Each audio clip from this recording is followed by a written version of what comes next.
병이 걸려도 부끄러워할 필요가 없다. 석존마저도 병이 걸렸다는 것은 앞에서 말한 바와 같다. 그렇죠? 자마황금의 부처님께서도 병이 들었다 이 말이야. 원래 현재 병을 고치는 것을 간판으로 내걸은 신인종교 가운데는 나무묘법연화경 계통의 것이 적지 않으나 그 본가 본원을 읽는 스님마저도 역시 병에 이길 수는 없었던 것이다.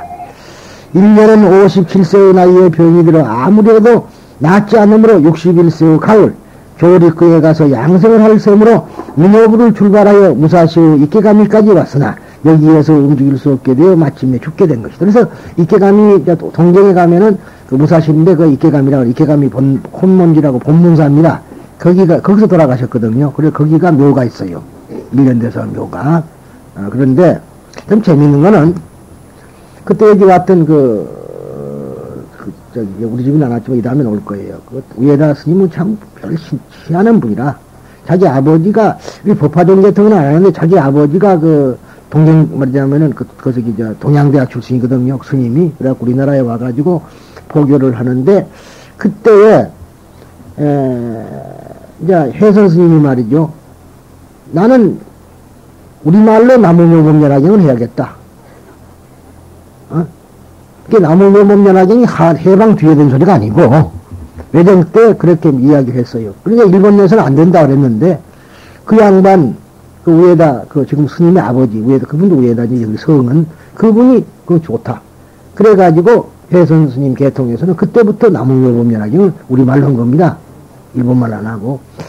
그런데도 그 사람은 구지기리를 한다 그러는데 염주로 가지고 말이죠. 따닥 큰 염주 있죠. 아주 그걸 잘한다고 서품제일 이제 묘법연화경 서품제일 써가지고 따닥 그러는데 진짜요. 한 10m 밖에 있는 엽서로가 따닥 하면 날라와. 지금도 해. 그래 병을 고치고 암도 고치고. 그래서 지금 이번에 그런 큰 죄를 만들 수가 있었어. 불과 해방대가 가가지고 땅 그것이 지금 땅에 지하 면적이 면적이 60평이라. 그래 쭉 올라갔어. 그러니까 5, 6, 30, 300평을 지었거든요. 일본 돈으로 한 2억 5천만 년이 들었다 이 말이에요. 우리 돈으로 225억 원이 들었다는 얘기인데 쉬운 일이 아니잖아요. 근데 무슨 재주가 있냐면 그 재주가 있다고. 그래서 거기서 하는 것이 가문기도 진짜로 잘하고. 그런데 이제 지금 우리나라 멍청이들은 가문기도 한다고 그래갖고 사람만 좀 병신 만들어 놨잖아. 그 전에 작년 요맘때인가 4월 초파일 전인가 한참 그쪽 사람 많이 왔었어요. 가문기도 해갖고 떠는 거. 그래도 법화경만 하면 떨어. 이렇게. 그건 잘못된 거라. 그건 그렇게 해서는 그 가문기도가 안 되는 거죠. 그런데 결국은 그렇게 낫는 방법이 있지만은 묘법연화경을 한다 해서 병이 낫는 건 아니고 마음을 고쳐야 낫는 거예요. 무슨 말인지 알죠? 마음을 고쳐야 낫는 것이지 묘법연화경이 아닌 다른 경전이라도 마음을 고치면 낫는 거고 붙은 막에다가 갖다 놓고 그냥 손을 비벼도 마음을 고치면 낫는 것이지. 근데 이제 마음 고치는 방법 중에서 제일 좋은 것이 법화경이라 그거지. 법화경도 잘못 믿으면 미신이라 그게. 그렇잖아요. 우리가 잘못 믿는다 소리가 미신이라 소리요. 미신이 따로 있는 거 아니에요. 잘못 믿으면 미신이라. 기독교도 그렇고 천주교도 그렇고 불교도 그렇고 잘못 믿으면 미신이고 올바르게 믿으면 정법이다. 그런 이야기라. 무슨 말인지 알죠? 그러니까 법화경하는 사람들은 이것이 정법, 그리고 다른 경전은 전부 다 미신처럼 생각하지만은 반야신경조차도 모르는 사람들이 무슨 놈 법화경을 해. 그건 잘못된 거야. 반야의 텅 비어버린 마음, 말하자면 아상을 버려버리는 마음이 없는데 무슨 법화경이 될 것이오. 그러잖아요. 그래서 법화경에도 홍법의 삼계라 그래가지고 이 법사품에 보면은 부처님의 방에 들어가 부처님의 옷을 입고 부처님의 자리에서 설법을 할 때 부처님의 방이라는 것은 대잡이요. 부처님의 자리라는 것은 말하자면 유아인욕이라. 부드럽게 서로 화목하고 서로 참고 견디는 데 있고 그 다음에 마지막에는 부처님의 자리라는 것은 모든 제법이 공성이라는 거, 텅 비어 있다는 걸 알아라. 그걸 알고 설법을 하라고 돼 있어요. 근데 비기는 뭘 비어 욕심만 차가지고 그저 비리면 욕심 채우는 그런 거게 되면은 그는 올바르게 하는 것이 아니고 미신이다 하는 소리 하는 겁니다. 그렇다면 우리가 물론 초심자들은 그럴 수도 있지만은 대부분의 법화 중한 사람들이 과거에 미신을 했지 않느냐. 병이 낫는다, 뭐 한다. 사람을 끌고 들어오기 위해서는 그 말도 가능하지만은 그런 간판을 가지고 해본데도 1년 스님도 죽었어. 그러잖아요. 남녀호래 이제 교환, 그분도 돌아가셨다, 이 말이에요. 그러니까 우리들은 그런 데에 치우치지 말고 이 가르침이 무엇을 이야기하고 있는 것을 알아야 돼. 그 속을 들여다볼 줄 알아야지. 글만 보면은 뭐라 그랬죠? 달을 보라고 손으로 달을 가르쳤더니 보라는 달을 보지 않고 손가락만 보느냐. 그러죠? 그래서 기독교에서도 역시 껍질을 벗기지 않는 고기는 먹지 말아라. 표면만 보지 말고 껍질을 벗겨봐라 이 소리야. 그 속을 실상을 봐야 되는 것이지 실상이라는 것이 따로 있는 것은 아니에요. 이 우리 몸뚱아리를 벗어난 실상은 존재치 않아요. 우리 몸뚱아리를 통해서 실상을 볼 수가 있는 것이지 실상 따로 몸뚱아리 따로 있는 건 아니다 이 말이야. 그것이 우리가 뭐 그동안에 많이 배웠으니까 잘 알 겁니다. 이를 미루어 보아도 남의 몸면화경 따위로 병이 낫는다는 것은 거짓말임을 알 수가 있다. 이렇게 하면 이제 스님들이 나를 비난할 수밖에 없지. 왜 남녀병이라는 병 낫는다 그렇게 했는데 회경스님 그러느냐. 그러지만은 이거는 학문적인 양심에서는 소리다. 그렇죠? 학문적인. 그러면 나도 어떤 경우에 병자가 와가지고 이 사람은 제목을 많이 해서 되겠다 하는 사람한테 또 권할 수 있어요. 정신 통일시키려면은 그거 안 해. 그러죠? 그것은 말하자면은 수의방편이라. 때에 따라서 그러한 방편을 쓸 수 있는 것이다. 그런 것이지 그렇게 일률적으로 말하면 안 된다. 그러니까 예전에 군대 가니까 그 뭐 유교사든 직후인데 약이 있어야지. 배가 아프면 배꼽에다가 아까지기 발라주고 머리 아프면 머리에다가 아까지기 발라주고 하는 식으로 해서는 안 된다 이 말이야. 그때 배 아픈 사람에게는 배 아픈 유장약을 줘야 되고 머리 아픈 사람에게는 뭐 두통약을 줘야 되는 것이지 일괄적으로 시호양약이다. 그래가지고 다 무조건 이것을 다 한다는 것은 잘못된 것이고 방편을 모른다는 얘기입니다. 그래서 우리가 지견바람이를 했어요. 부처님의 지혜와 바람이를 다 양 두 개를 다 구족을 해야 되고 그걸 완성을 해야 되는 것이 부처다. 그런 얘기죠. 모든 중생을 자기의 아들처럼 사랑하고 있는 보살이 중생과 똑같이 병이 들었다고 해서 어떠한 신비한 일은 아니. 그렇죠? 잘못된 일은 아니다. 보살의 병이 참다운 원인은 커다란 자비인 것이다. 보살은 자비에서 병이 났고 중생은 무지에서 났다 이 말이에요. 그 차이예요. 중생의 병은 무지요 보살의 병은 자비에서 난 것이다. 앞에서 말한 바와 같이 소승의 불제자들은 주로 자기의 구조를 생각하고 대승의 보살들은 온갖 생명 있는 것의 제도를 안목을 한다고 하면 보살의 본질은 자비라고 하는 점에 있고 따라서 병에 걸린다는 것은 어찌할 수 없는 일이다. 병들었다고 하는 것에 대해서 누구도 눈을 들 사람은 없을 것이다.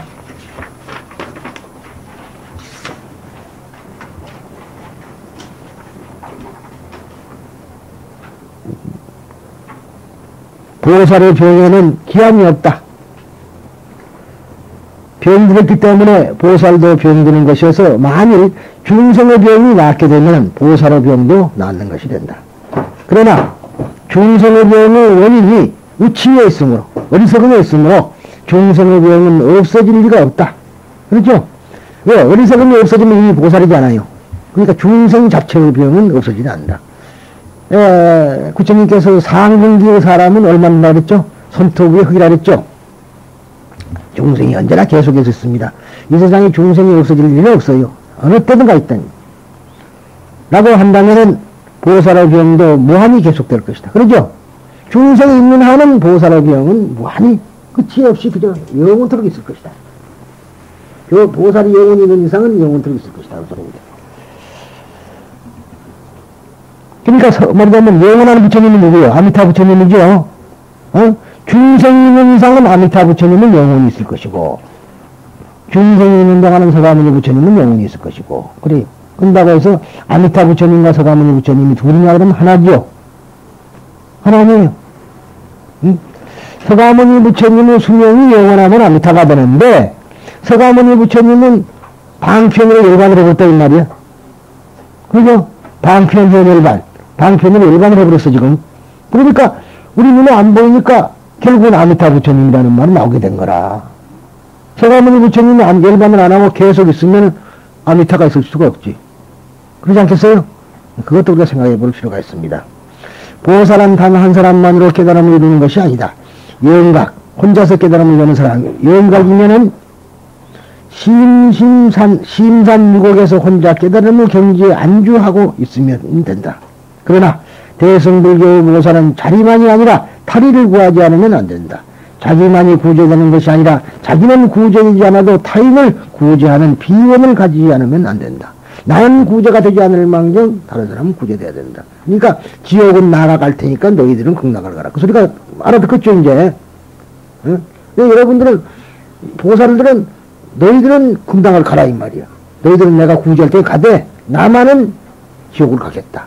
이것이 우리가 대비의 마음이라 그래. 비원이라 그러죠. 슬픈 원이라 그러는데 사실은 이제 뭐 그런 소리는 익히 다 들어봤지만은 또 그것을 우리가 느낄 바가 있어야 느끼는 것이 다르다 이 말이지. 그러니까 그 지장보살은 어때요?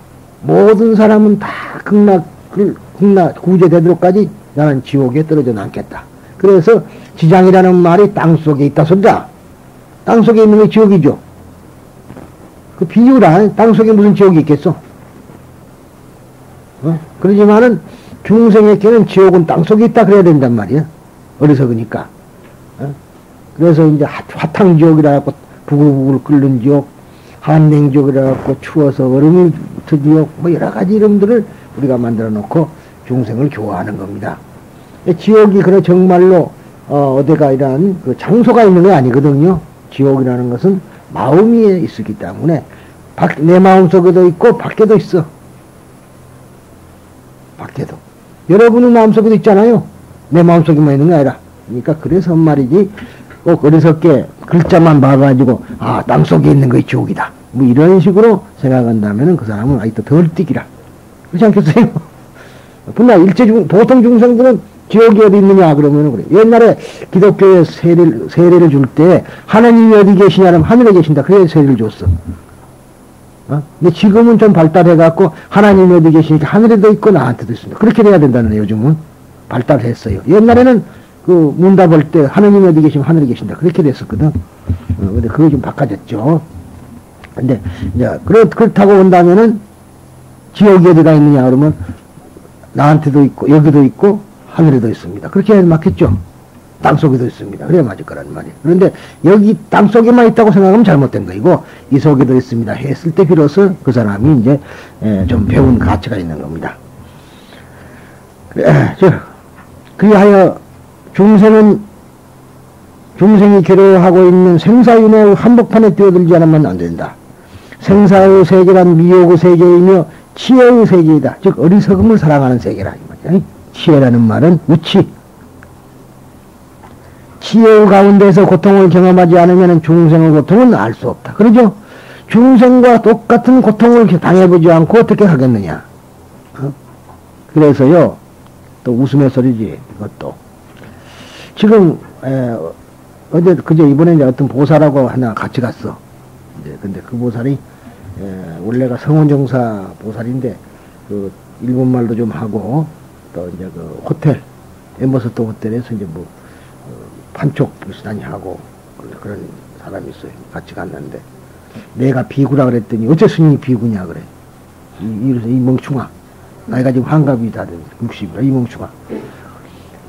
장가를 간 사람이 비구가 아니란 게 아니라, 현대 마누라가 있으면 비구가 아니라는 거지. 현대 마누라가 없는데 왜가 비구가 아니냐. 서가모니 부처님은, 그러면 장가를 안 갔었냐? 갔다 이거예요. 근데 비구라 그러냐? 그리고, 우리나라에 성철 스님이 그러면 비구냐, 비구 아니냐? 비구다 이거라. 그 성철님 딸이 있지 않냐? 어? 청담 스님 비구냐 아니냐? 비구다 이거라. 딸이 있지 않느냐?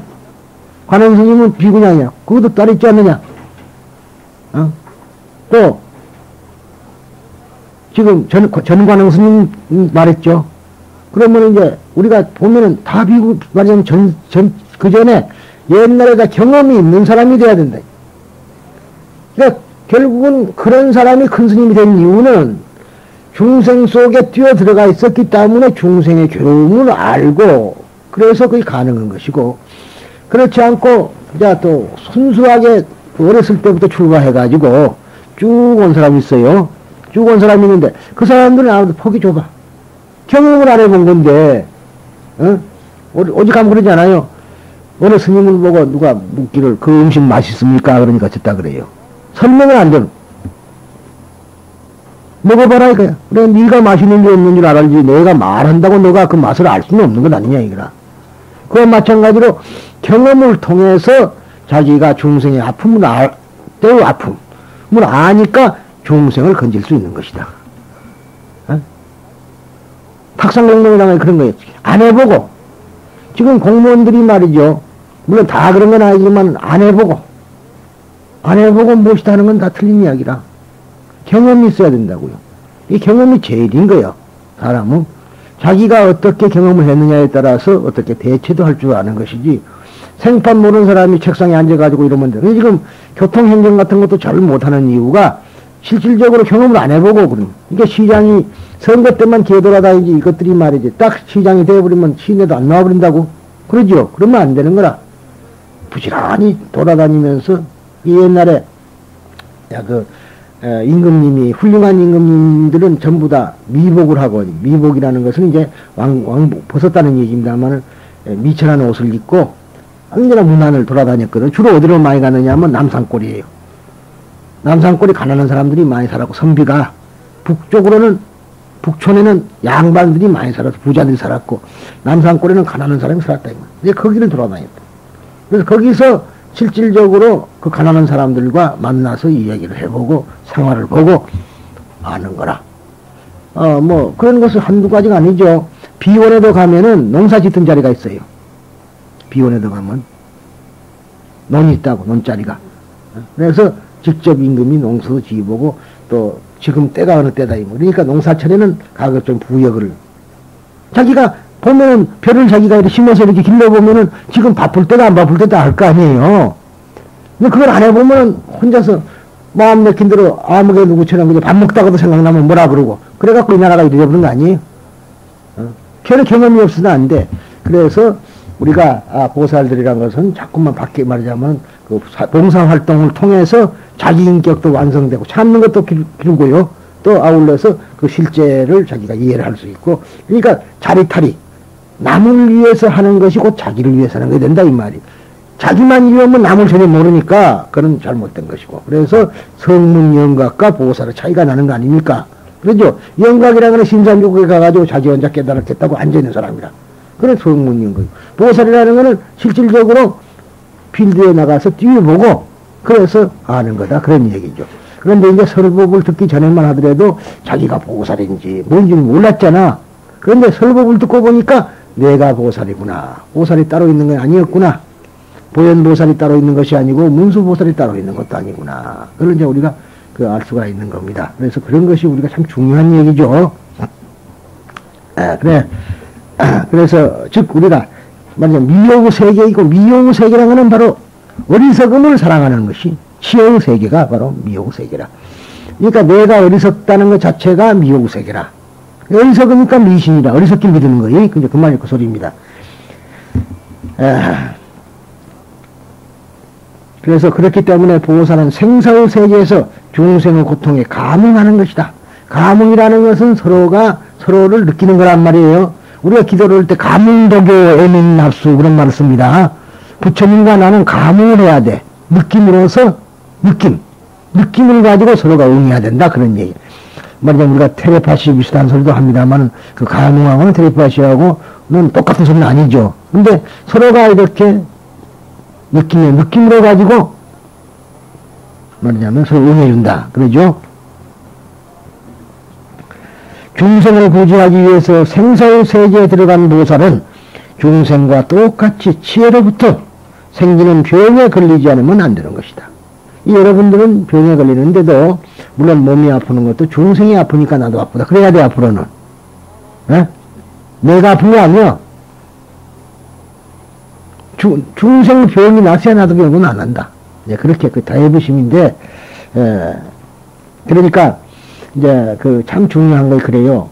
그 우리가 기도법도 이제 한번 개선을 해보고 또 여러분들이 한번 생각을 해보시자 그런 이야기인데 이제 그 가톨릭에 수녀원 있죠. 수녀원도 다 그런 게 아니라 칼멜 수녀원이라고 우리나라에 딱 한 군데가 있어요. 지금 해화동 로타리에서 보면 성당 있죠. 성당 속으로 들어가면은 가톨릭 말하자면 대학이 하나 있어. 그 뒤쪽에 가면은 그 칼멜 수녀원인데 거기는 한번 들어가면 다시는 못 나온대요. 사람을 못 봐요. 여자는 뿐이 못 봐. 남자는 못 봐. 그래가지고 물론 거기도 정원사도 있어야 되고 그렇죠. 방울 달고 다녀. 방울 소리가 나면은 피해. 보지 마라 이거야. 그래 장명 박사 거기 숨어 있었거든 사실은요. 그런 일이 있었는데 그는 금남의 집이니까 전혀 남자가 들어갈 수 없었던 집이거든요. 네, 그런 그 칼멜 수녀원인데 그거는 어떻게 기도를 하냐 그러면은 말하자면 정월 초하룻날 딱 수도 원장 앞에 나와서 맹세를 합니다. 나는 누구를 위해서 기도합니다. 그러니까 누구 개인이 아니라 말하자면은 어떤 병에 든 어떤 사람을 소아마비든 아이들을 위해서 기도합니다. 그러면 그 사람은 1년 내내 소아마비 아이들을 기도한다 이 말이에요. 얼마나 옳은 기도법입니까 그게. 너무 또 범위가 커도 그냥 적당히 넘어갈 수가 있으니까 딱 국한을 지킨다고. 교통사고를 내가 형무소에 가면서 가 있는 사람만을 위해서 합니다. 그러니까 결국은 그런 기도가 진짜 기도라. 그래야지 감흥이 되는 것이지, 치에, 어리석음을 사랑하는 기도가 되면 안 된다, 이 말이야. 그러잖아요. 돈 달라, 뭐 달라. 그렇게 하면 감흥이 안 되잖아요. 부처님은 이놈아, 나가 그렇게 가르치지 않는데 무슨 감흥을 하겠냐, 이 말이야. 그러니까 제대로 된 감흥 기도를 하는 것이 원래가 좋다. 그런 얘기입니다. 중생이 병든 이상, 보살도 또한 병들지 않으면 안 된다. 불교는 지혜의 종교이지만 대지는 반드시 대비를 기다려 완성된다. 그러니까 대지라는 것은 대비가 없으면은 불가능한 것이다.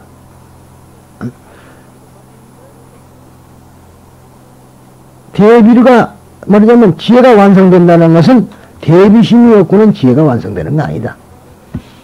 여러분들이 아무리 공부를 한다 해도 대지를 얻을 수가 없어요. 왜? 대비가 빠져있는 상은 대지가 이룰 수가 없는 것이다. 중생교화를 해야만이 비로소 얻을 수 있는 것이지 중생교화를 하지 않는 이상은 도저히 불가능한 것이다 하는 얘기입니다. 지와 사랑은 전혀 별개의 것이 아니라 참으로 안다는 것은 사랑하는 것이 아니면 안 된다.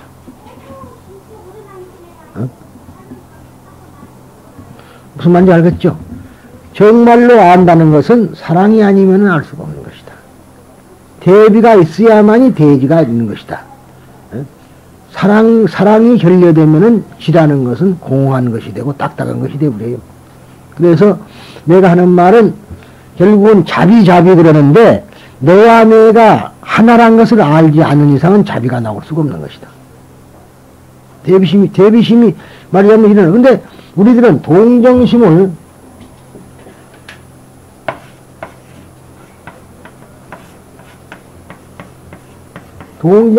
이제 자비로 하는 사람이 있어요. 그것은 잘못된 것이다. 동정심은 자비가 아니에요. 자비라는 건 어디까지나 지혜, 말하자면 반야, 지혜. 그 지혜가 아니라 반야예요. 이 반야라는 것은 뭐예요? 공이죠. 공사상이죠. 너와 내가 하나라는 것을 알았을 때 모든 집착을 내었을 때에 비로소 대비심이 나오는 거, 동정심이 나야 돼. 그래서 흔히들 우리는 동정심이 자비인 줄 알고, 그래서 이 동정심은 내가 먹고 나머지를 주는 것은 동정심이라. 그러죠? 그런데 내하고 같이 먹거나 그렇지 않으면은 내가 안 먹더라도 남을 줄 수 있는 것이 자비다. 그런 이야기입니다. 그 차이예요. 근데 대부분 어때요? 자기 먹고 나서 주는 거 아니에요? 그건 동정심이지 자비심이 아니다. 그렇게 이야기할 수가 있습니다. 그래서 우리들은 이러한 지혜로부터 말하자면은 자비를 얻고, 자비로부터 이제 비로소 자비와 지혜가 함께 있는 그것이 이제 우리가 부처. 그러니까 이제 서가모니 부처님의 그 좌우보처가 말하자면은 원수와 보현인데, 그 지혜, 자비행위 보현이라는 말이죠. 그냥 대행이라 하지만 원칙은 자비행위. 그리고 이제 또, 여러 가지 좀 확실한 정서를 못 만들고 있지만은, 이 아미타 부처님의 섭시보살이 이제 관음과 세지 아니에요. 그러니까, 관음이라는 것은 하나의 자비라는 그 지혜를 말한 것이고, 세지라는 것은 큰 세력을 얻은 득대세거든요. 득대세보살이 세지보살이에요. 득대세보살 상정진보살 그러잖아요. 득대세보살이 대세지보살인데, 그 대세지보살이라는 것은 큰 세력을 얻었다는 거야. 세력이 이루었다. 무슨 세력을 얻었느냐? 지혜라는 큰 세력을 얻어서 행을 하거든. 그런데 흔히들 이제 또 어떤 학자들은 뭐라냐 하면은 대세지보살은 지혜요, 관세음보살은 행이다. 그렇게 말하는 분도 있어요. 그러나 정확하게 말하자면 조지관음이라, 관음은 자비라. 마음을 말한 것이고 행은 대세. 그러니까 관음세음보살을 그렇게 부르면은 대세지보살이 대답한다. 그렇게 말하죠. 둘이 아니고 하나니까 말하는 것은 대세지요. 마음은 말을 못하잖아요. 그래서 관음이다. 이렇게 우리가 이야기할 수가 있습니다. 그래서, 우리들이 앞으로, 지금 이 사상이 융화경 사상이라고 하는 공사상이라고 그랬죠. 그러니까, 철두철미한 공사상을 가져야 되겠고, 이 보살이라는 건 법화경에서도 설명이 됐지만은, 또 그런 그 법화경에서 원생이라고 설명한 사람이 제뿐이 없다고 나는 봐요. 아직은 그런 말 잘 안 합니다. 공부를 잘 안 했기 때문에. 그런데 우리는 분명히 저쪽에 말하자면 극락세계에 능히 가 있을 수 있는 사람이면서도 중생을 건지기 위해서는 중생 속으로 뛰어든다. 그러니까 중생과 같은 모습으로 오는 것이지 중생 이외의 모습으로 오는 것은 아니다.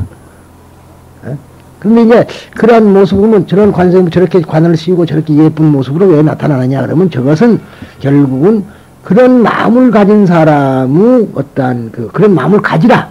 중생들이 그러기 위해서 저렇게 해놓은 것인데 그걸 모르고 대세지보살이 있다든가 관세음보살이 있다든가. 근데 뭐 관세음보살은 실제 인물한 사람이 있어. 사실은 실제 인물이지. 내가 관음이면 나도 관음이고 그렇잖아요. 또 어느 한 사람이 아니라 어느 한 사람이 아니라 수많은 관세음이 있을 것이고 수많은 대세지가 있고 수많은 보현보살이 있다 이 말이. 근데 보현보살이 하나인 줄 알면 그거는 잘못된 것이다. 이제 그런 얘기입니다. 아무튼 간에 오늘은 뭐 그리저리 해서 좀 3시간에 걸쳐서 이 법을 했는데 쪼가리가 되어버렸어요. 그러나 편집을 잘해가지고 다음 시간에 드릴게요. 그럼 오늘은 이만 합시다.